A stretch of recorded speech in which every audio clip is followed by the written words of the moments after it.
Alla 1 parte Vanessa Rigoni, Ginnasio Pordenone. Alla 2 Elena Fabri, Portobiro. Alla 3 Maddalena Foradori, 2001 Team. Corsia 4 Giada Gorlier, Rarinantes Torino.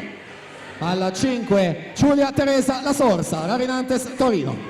Corsia 6 Deborah Bernardi, Idros. Corsia 7 Rachele Bonora, Zeuslab Montebelluna. Alla 8 Valentina Badioli, Vissauro.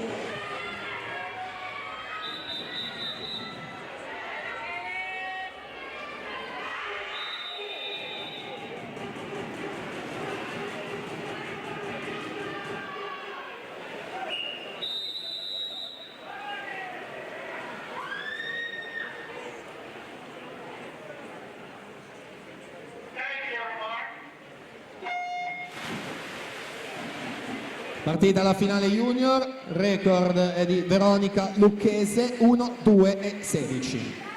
Due atlete della Rarinantes al centro della vasca, Giada Gorlier alla 4 e Giulia Teresa La Sorsa in corsia numero 5, la Sorsa specialista del dorso. Gorlier un po' tutte le gare misti, stile libero, pluricampionessa giovanile, nazionale giovanile, la portacolori appunto della Rarinantes che ha mezza lunghezza su tutte, 29,96, Giulia Teresa La Sorsa 30,74, Maddalena Foradori 30,79 in corsia numero 3 che vira i 50 metri in terza posizione.